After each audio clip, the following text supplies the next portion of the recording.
Hey everyone, it's Holyman, and welcome back to another game review. This time I'm going to be reviewing the first-person narrative adventure from Giant Sparrow, What Remains of Edith Finch.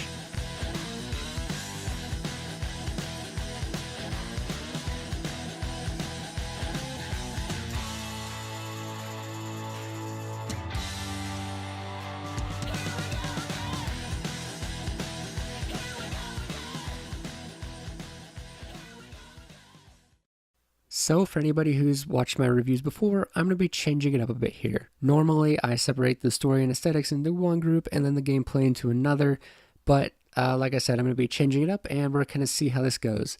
Anyway, What Remains of Edith Finch has you taking control of Edith as you return to your childhood home. That has been the home of the Finch family for a few generations, and they set up a good mystery that the Finch family is cursed and that each one will meet an untimely demise. So it's your job to get into the sealed rooms of the past family members and to just see how they died, basically. I really like the story. It's very interesting, and I also really enjoyed going through all the different vignettes, and each one is told in a different manner, and I really like that.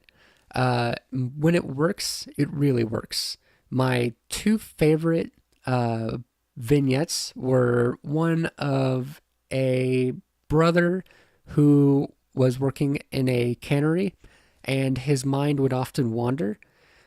So the game has you doing your job while basically playing a simple game to one side.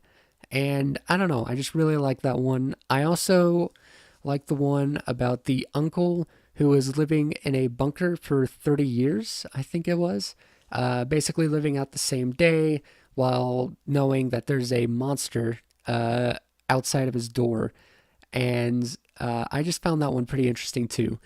Um, so, yeah, those were my two favorites. And like I said, when the stories work, they really, really work.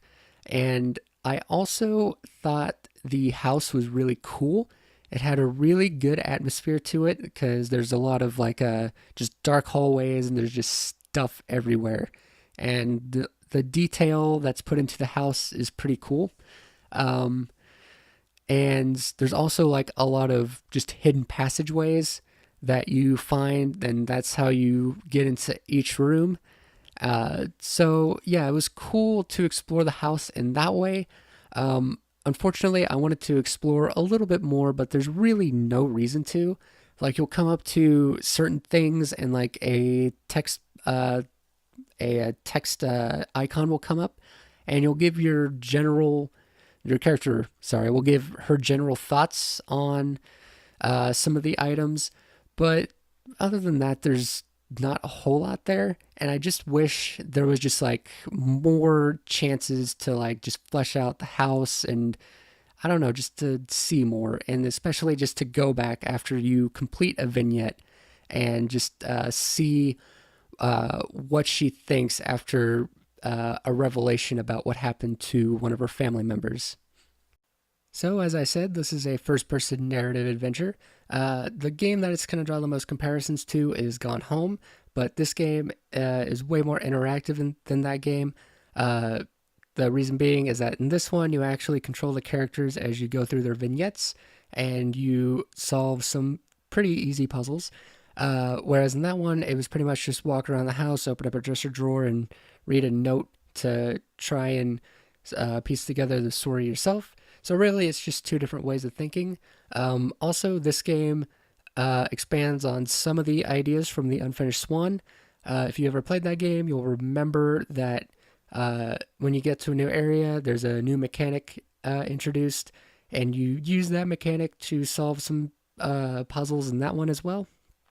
So, same idea here, except it's more narrative focused. Uh, with that being said, I do think the gameplay can get in the way of the story, mainly because the puzzles can be a bit too obtuse at times, and it can be hard to tell what exactly you're supposed to do next, and that just slows down the experience. Uh, and what else did I have? There's also no sprint button, which I don't know why these first person narrative adventures don't include sprint buttons. It's weird because it only just slows down the experience, and the whole thing with these games is just trying to get to the next story beat and trying to figure out what exactly is going to happen next.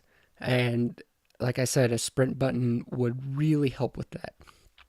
Uh, Another thing is that there were, for me anyway, there was a ton of technical issues, like just a lot of frame rate drops and a lot of loading screens for some reason. And I don't know, it was, I normally don't get too bothered by that stuff, but it was enough for me to get drawn out of the experience. Um, and then the last thing I want to talk about is the weak ending. So as I said, it sets up some mysteries for you, like the family curse, and then you have a thing with your brother, and just stuff like that. And it sets up all this stuff, but it doesn't really resolve itself, and the ending is just kind of vague. And I know what they were going for with it, because they just kind of left it. Well, I wouldn't say they left it open, but it is supposed to be like, you're supposed to just figure it out yourself. And I get that, but at the same time, some closure would have helped. And as I said, it's just too vague, and just a little bit more explanation would have helped. Uh, so in that way, I think this game is a bit worse, just a little bit worse than the Unfinished Swan, whereas in that game, it was a tighter script, and the ending had much more of an emotional impact than this game did. That's all the notes I had, so now I'll move on to my final thoughts.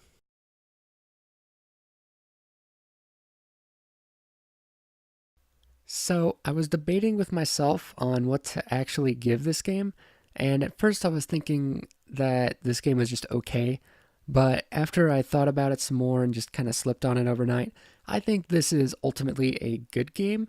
I don't think it's great by any stretch of the imagination, but yeah, this is a pretty good game. It does have quite a few flaws, but it does do some interesting storytelling techniques, and the story itself is good, even though it doesn't have that great of an ending, in my opinion. So, yeah, if you're looking for a 2 to 3 hour experience with an interesting story, then yeah, I would recommend at least taking a look at this game. So that is it for this review. If you liked what you've seen, you can go ahead and like this video, share it with your friends, and subscribe to my channel for more game reviews and all that good gaming stuff.